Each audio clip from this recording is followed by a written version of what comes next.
here between Beyond Gaming and Team Bliss from the LCO. Team Bliss trying to make up for their last split as we already see flashes forced out of Daystar on that Azir mid, traded for Kyrie's. Obviously, hugely in favor there of Beyond. And that's really good as well, especially because they do kind of like to play through mid lane early, even just to kind of get more priority and allow Kongyue to get more done. And this feels very PCS-esque already, you know, getting a flash out level 1, getting a deep ward. Wow, Lakai's 10-0 on Renekton. I didn't even realize. He just never plays it these days. Yeah, I think he's played 2 this split. He's played 8 games of Jax for reference, so it's definitely, I mean, 10-0. Can't argue against it. Certainly can't. But this looks really good for Beyond. I mean, already they've got a flash out, of course. They've got a ward in the jungle, and they also managed to defend their own jungle. So I think they come into it definitely with a plan, and Bliss, you know, it's a very slight disadvantage, but a disadvantage nonetheless that they start at. Now, take me through runes. Do you think everything's all to standard? I think maybe the Gragas is unique. Often we see Dark Harvest actually come out of those jungle Gragases. Yes, that's a bit different. Honestly, haven't really seen it before, so I guess we'll just find out. Now, I think we should keep our eyes on the bot lane. Betty and Keras, they often do find 2v2 kills very early in the game, and they also got to start in lane. So going to have pretty decisive advantage down there already, and we'll see what they get done with it. Another ward dropped in the river, so just maybe preventing Kha'Zix from doing anything there. And here comes that trade very early. Yeah. Early push already given over here to Beyond's bottom lane. Should feel pretty decent about that. Why Not's location will be known because of that ward. And yeah, he skipped some camps, so they are going to know that he skipped those bot camps to be on that red buff sooner. We'll see how the rest of the team reacts to that, see if it changes anything. But just having that extra information does go a pretty long way. Bliss's bot lane. They are going to have a bit of a tough time getting some of the CS, but sort of to be expected, at least in the early stages of this game. Nice little trade there from Liv. Doing well for himself, certainly. Admittedly, Daystar as well. Not doing too badly up here in the top lane. Ooh, massive trade there comes out of Lakai. Just bullying away as the Renekton oftentimes does. And Beyond getting some vision there. Looked for a second like they were going to investigate the bottom side there of Why Not's jungle. But opt to just place the ward, come back to lane. It will be both junglers maybe playing around the bot scuttle. And this is one that you feel like should favor Beyond. It's a bit hard for the Azir to get involved in any of these early skirmishes, and I think the Kai'Sa Nautilus should have the prio. Maybe they'll try and take away some of these camps. It would be pretty bad for the Kha'Zix if he did get invaded. Although I think Bliss are probably strong enough to make sure that doesn't happen. Yeah, definitely seems like Kongyue's already on it. Should be able to pick that one up for himself. In fact, he will. Now, if you were in this game, Shock, would you... What items would you go on Azir here? Is there ever the mission Dark Tech available? Ooh, I guess, yeah. You could do the Chapter Shadow Flame if you really wanted, but I think it's pretty important to have a lot of attack speed this game to chew through the Renekton. I think it's still a Nashor's game. We'll see if they go the Crown. Because that's always the question, right? Because it feels like Crown is pretty useless into double poke, but for some reason they always end up doing it. Yeah, definitely at least in the PCS. Well, not a lot of action so far, and honestly, I feel like that does favor Bliss. Obviously only 4 minutes in the game, so can't favor them too much. But I think important will really be these first couple of dragons and the Herald. You know, are they just going to give them away to Beyond, or are they going to try and contest them? And kind of what will that look like? Top Scuttle was picked up for Why Not, and he's pinging on his way to topside. Yeah, this could be a good look. Lakai does use his slice and dice forward by the looks of things. Liv is getting low, but admittedly, Renekton now without his dash might have to commit his flash here. Liv will not land that knock up from the follow strikes, but it was flash here out of Lakai. We'll see if that gets punished later on, because it does feel like the Renekton is still going to be pretty ungankable when he hits 6. Although maybe, could be too far up here. Oh, yeah, nice. Does manage to dodge out on that one. Liv taking his time to recall here. Might lose a couple of minions, but feels pretty hard to stick around, especially now that Renekton has hit level 6. Demolish on the Renekton. He's even going to get a plate for himself, it looks like. Oh, might stay up. Is that going to go down? Oh, it did go down, and he picked up the gold. So nice little lead there for Lakai. And it is the Bramble Vest. The cursed Bramble into Renekton. Now, there are some pings around this first dragon. Interestingly, the Jace did go for the tier longsword. So sometimes you see the Jace just try and rush out the Dirk to be stronger early and kind of delay the tier at least a little bit. And you almost wonder if Azir might be stronger, at least in that isolated 1v1 now, with the chapter versus those relatively weak early game items. Hook does connect. Arkia might just have to dash out of this one. Will do so, but not before losing half of his HP. Have the remount back up soon, but with that pressure over towards this dragon in favor of Beyond, I'm not sure that they'll start it up just yet. Maybe even just waiting until they do have that Dirk online for a more secure time. Obviously Azir with this lost chapter being looked at, but will be able to dash on out of there. Keep himself nice and safe. Konya with a heavy presence towards both the bot and mid side of the map. And bot lane is quietly building themselves up a nice little CS lead. Lifters come all the way down to mid. Maybe want to try shuffle the Jace in, but is too far back, respecting that move. But it does kind of look like the Dragon won't be picked up before Herald. Oftentimes, if you do start the Dragon this late, you're going to end up forfeiting the Herald just because you lose too much tempo. And Kongwei, he very much values his tempo. He's going to be looking in onto this blue buff. Oh. Meanwhile, down bot side, it is first blood picked up. Kira's getting that one with the last tick of Ignite there. Over onto Arkia. Yeah, not sure what happened, but I have to feel like it was somewhat related to that trade that happened before. And yeah, I have to say as well, that is pretty much the Beyond classic. You know, they do pick up 2v2 kills in the bot lane against pretty much everyone. Betty and Carrie's a very strong bot lane. Let's see what happened. So Arkia, he was relatively high HP. Was this the initial trade? Was this just a straight all-in? Looks like the straight all-in. Let's see what happened. I think just a hook lands on Arkia and he loses all his health just out of nowhere. Yeah. And that's the power of Nautilus with Kai'Sa. So much unsuspecting burst coming out of that Kai'Sa passive when stacked up with the CC Nautilus offers. Arkia's going to be moving up to the Herald, but after dying, he is going to be very low in XP. I'm not sure how close Karras is to level 6, but he's certainly closer than Arkia. And with that Renekton as well, I think it's going to be pretty impossible for Bliss to contest this Herald. Maybe they can try trade it for something though. Even, forcing some bot plates or maybe a dragon could be good. Alternatively, I guess they are fine to scale.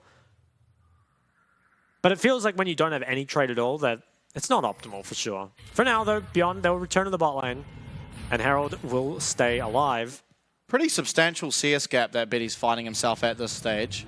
Already ahead, and there's about 12 minions crashing.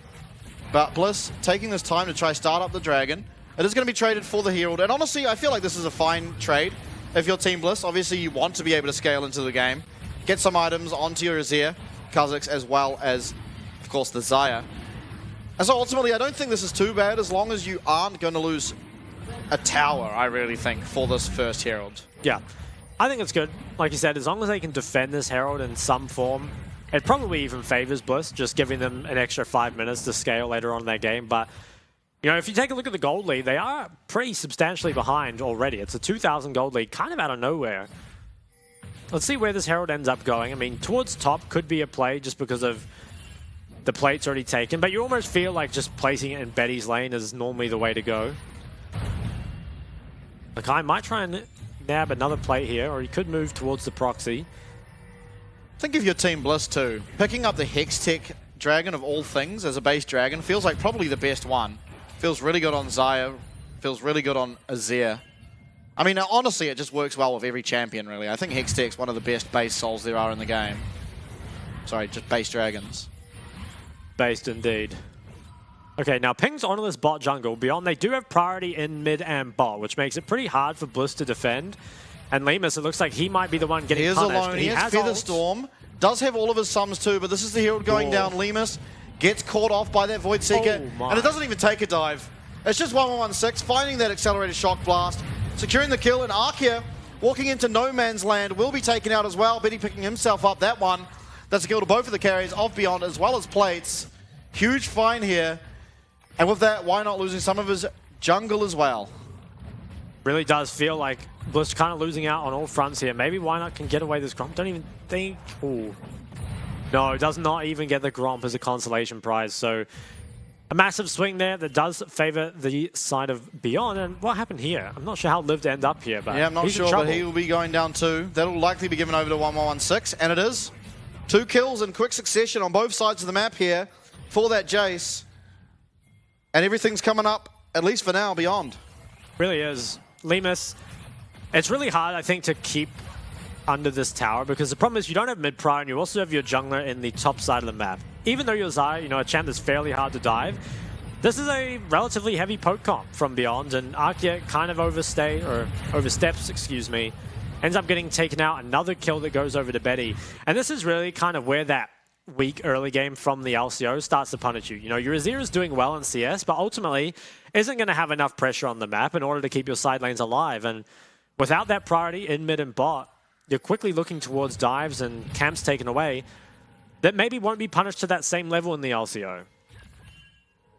It is that crown for Azir, by the way, which I kind of hate against the double poke. But we'll see. I mean, he is at least ahead in his CS. And he does scale very well into this game no matter what. Yep, definitely. Or maybe something else on the bot. Yeah, Lemus is going to be caught up by that Nautilus ult. We'll use Featherstorm to get away from it. Void Seeker goes slightly wide, but the flash body slam knocks up Arkia. It's another kill there, found from BYG Betty on this Kai'Sa. 2-0-2 now as Why Not in the area. Might have to just, nice. Narrowly avoids that hook there from Keres. He did get out. And even though Lemus survived, he's going to lose so much for this. I mean, Force just so far away from the tower here. And Betty is going to be happy to just collect all these up. And that also comes at the cost again of Why Not's jungle just being invaded. And it feels like now Beyond, especially after they pick up this tower, they're already at a basically 5k gold lead, only 12 minutes in. And while they haven't given over the first drag, and maybe they do get outscaled ultra late game. Oh, Magnustorm will not catch onto Kongyue. Does not have flash though, and Daystar's arriving. Empress Divide will hit this Kongyue back, and it is the kill found there for Azir. A very critical one. Now, Killer Instinct is available, but chooses not to use it there. Yeah, he cancelled his recall. He was thinking about it.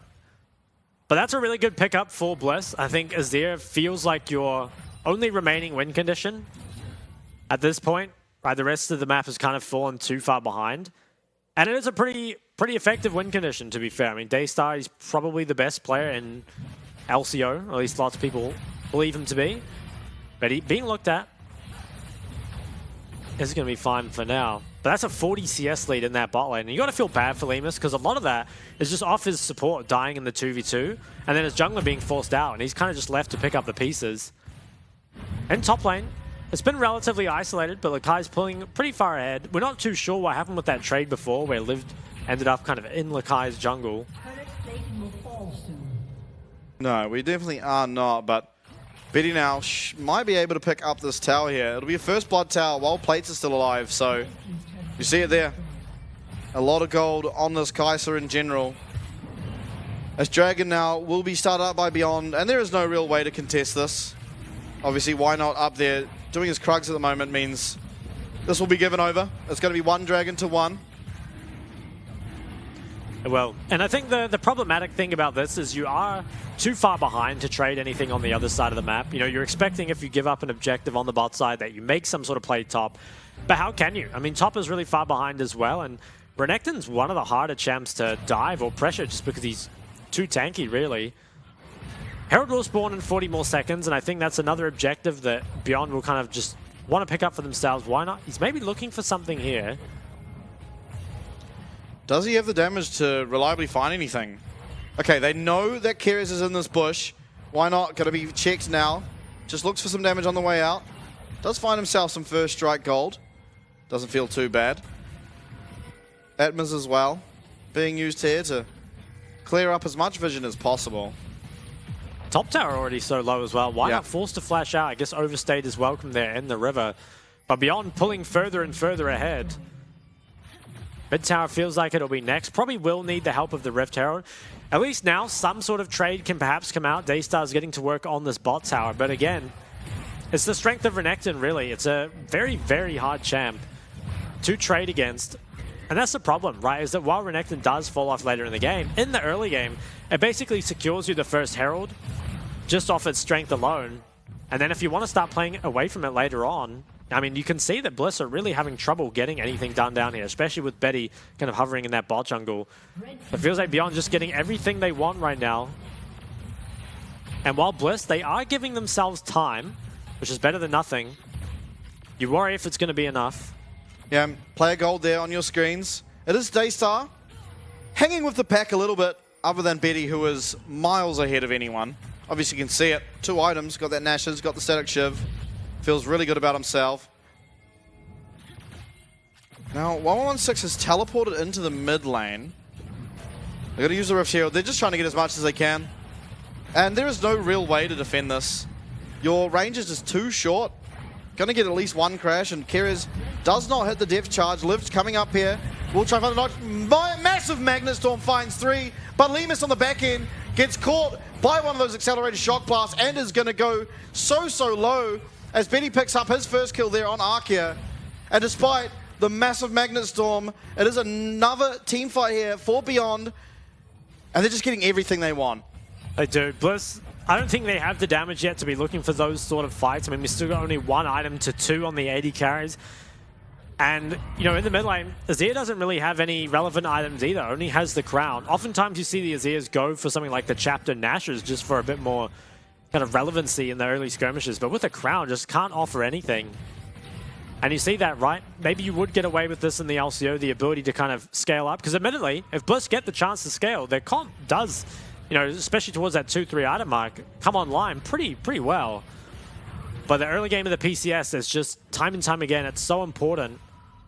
Not going to let you scale up for free. And Betty, he's working on the Rage Blade. Maybe he's thinking about a 20-minute Baron angle. Yeah, it is a 7k gold lead here, and we're only 17 minutes in.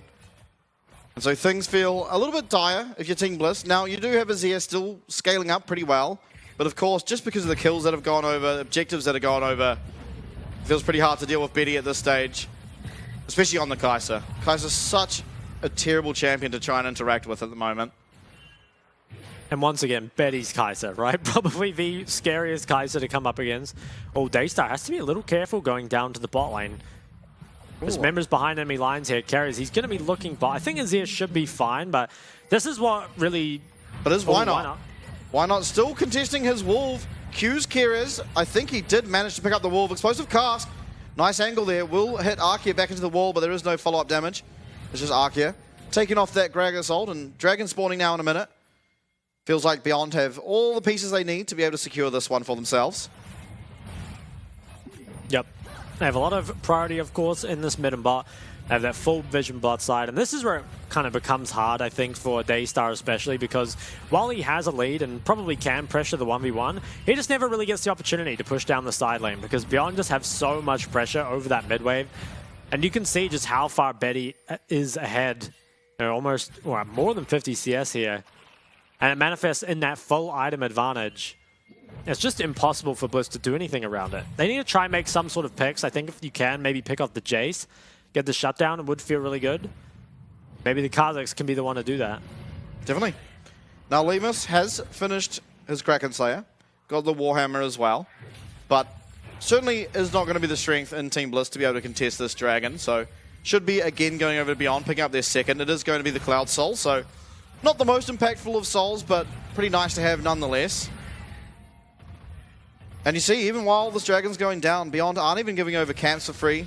Got Lakai pressuring over at the Raptors, and it's just really hard at this point for any of the 3 members that really need resources to get any. Why not really struggling to get access to his jungle? And then, obviously, Daystar having an okay time in the side lane, but without his power, you just lose so much in the jungle and mid lane constantly. Yep. Now the nice thing for Beyond is that, or for Bliss, is they did manage to pick up an early Dragon, which is going to delay that Dragon win condition for a pretty long time. And I think if you can use that time to pick up 2 items on Daystar and Lemus here, that could be a way into this game, because you do have a good team fight, especially if you can get on Beyond before they kind of set up their poke. But it does feel like you need those items first. Well, Betty, looking at Lemus, will miss that Void Seeker, so nothing else to follow through. But even with just that Q, a Cathian Rain, as alongside that Static Shiv, taking out a fairly substantial amount of Lemus's health, and Liv's being looked at here. Flashes over the wall. It is going to be that dredge line landed and going to secure the kill onto Arkia as Lemus now in the middle of a bunch of people. Does manage to go down as Betty who picks up that one. And why not now? The next target does use his leap, manages to get the ult out and will keep himself alive. Gets chunked down to half now, but with that bot lane dead for Team Bliss, it should now be Baron here for Beyond. They're going to look at it, and this would be the absolute worst case scenario for Bliss. If you're wanting to kind of delay and play for your 2 item power spikes, once again, getting caught out and giving over the Baron is going to allow Beyond to accelerate just so fast. And Lemus still kind of languishing so far away from those 2 items. Is going to have a really tough time DPSing in any of these fights. Yeah, With definitely. that, the gold lead is almost 10,000 here. Only 21 minutes in. You feel like it's pretty unrecoverable at this point for Team Bliss. We'll take a look at a replay of how this happened. And I think Bliss, they were worried, I guess, about this Baron being started up. They did just see Kai'Sa, but I suppose have to ward this eventually. And I guess don't have any blue trinkets. So unfortunately, had to face check it. And at this point, you're so behind that even your tanks aren't really tanky at all. And I think as well, if a fight starts like this, where Betty is just unengaged on, you're completely uncontested on the side, it's just never going to be winnable because your backline just gets out DPS way too hard at this point.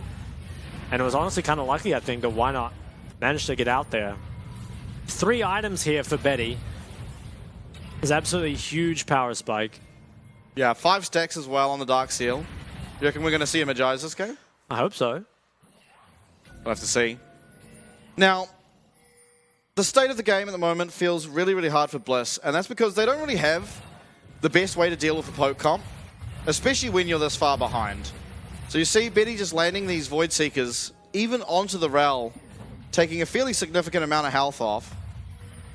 116 down the bot side is going to be looked at, but the Empress Divide goes wide, and Daystar should be taken out here. It's Kongwei who secures that one with the barrel roll. And now this inner tower being looked at. All members of Beyond are here. Betty does get low there. Why not's looking for him and finds this. Oh, he does not. Betty keeping himself alive just. And it's going to be 2 more members. Why not? And Arkia getting taken down for that misplay.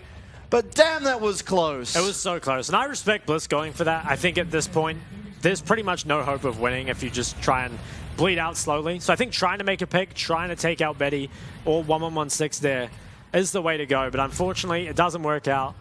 They fall further behind off it. Now, at least their mid and bot towers were not broken, at least those tier 3s. But that Baron power play is already up at plus 4k gold for Beyond, and it's not over yet, as this top tower will now be sieged. 3 items picked up here for the Jace as well. And you mentioned falling behind against the poke comp. Feels like poke comps might be the worst comp to fall behind against, because you just, even though you have engaged tools, if you try and go forward, oh, hold on, they're looking on Lakai. Yeah, looking at Lakai, does get the flash out, but the slice and dice, keeping himself out of harm's way. And back up to the top side, it's Beyond now, getting to work on this top side inhib tower. It's getting pretty low, but Bliss managed to defend it at least for this wave, and there is one more wave of Baron minions to come. Lakai admittedly has not synced the wave, so the mid wave is hitting now. There is the opportunity for Team Bliss to perhaps defend. Depends how much poke they get found by beforehand.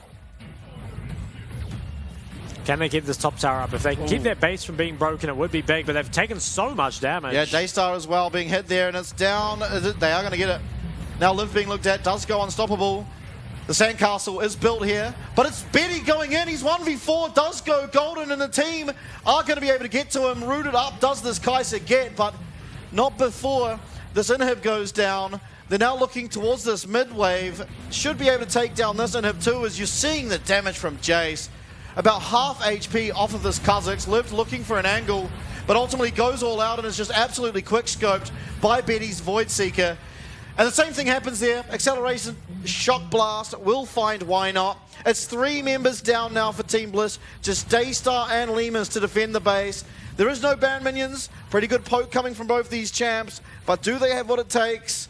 Flash available for Kirez. No flash here for Daystar, and he's flashed up. The crown will not keep him alive. Empress Divide might just do so though. And at least for now he stays up. Low health bars for Beyond, and respawn time is coming through. It's Arkia back up. Flash available, Magnet Storm available. Nyx is getting pretty low, he finds 3, and Daystar goes in. That's 2 shutdowns, it's 3 shutdowns, Lakai, the next target, as Arkia is trying to catch up to him. Look for some CC. If they can find this, it's a huge amount of gold and perhaps a chance. He does use his dominance. He is getting stunned up, and why not secures the kill? A chance for Bliss in the game. If there ever were a chance, that might be it. A lot of gold there picked up crucially on the Azir. Kha'Zix is beelining towards the Dragon as well, which would be even more gold. Let's take a look at how it happened. I think it was that really big Magna Storm. I mean, this is a Rel that I think is 0-7 at this point, but still manages to find so much value. And I think really overreach here from Beyond. They're extremely low, could just back off, but they get a little greedy, as the PCS often does. You can see here, grouped up, Arkia finds a really nice engage. And finally, now there is damage that can come through in the follow-up for Team Bliss. Death Cap. Death Cap picked up by the Azir. It's 2 items as well for Lemas. He picked himself up 1 kill in that little confuffle. Now, admittedly, it isn't over. You still have to deal with an immense amount of poke. You've got no Nexus towers, only 1 inhib remains. But you have been given a possibility back into the game. And that's crazy, right? Because I feel like if you hit these item spikes and you're not down 10,000 gold, there's a pretty good chance that you just win the game. But unfortunately, they are so far behind that it still remains kind of in question. I think Beyond still feel very much in control, especially with those Nexus towers down and 2 inhibs, of course. But Daystar with Crown, Flash, and Rabadons is really, really hard to deal with. Now, that Crown can be procced, but if he wants to go early and just find some sort of engage, especially onto a Kai'Sa who does not have Flash currently, could be the way in. Oh, a lot of chunk on Alemus. That's insane. And you have the singular Vamp Scepter here, which is not going to be enough, and we're seeing why not. Caught out on the side. Betty, Killer Instinct, picks himself up that kill. It's now 4v5, and you've got no jungler. Sandcastle's built for a little bit of defense, but ultimately it's going to go down almost immediately, and minions coming in from every angle. Bliss are going to have to put up a mighty fight here. There's no flash on the rail. We can't see the heroics of last team fight, but he still finds 3. Liv knocked into the back, and Lemas trying to offload as much damage as he can. It's the same 2 members remaining, but double kill from Betty. It's 116 who finds the last kill there, and Empress Divide won't land, but Keres will land the dredge line. Daystar goes down. It's an ace. It's game number 1 to Beyond. It does. Goes the way to the Beyond, and I think that while Bliss, they clearly had some win conditions of their game of going the distance and playing for scaling. I think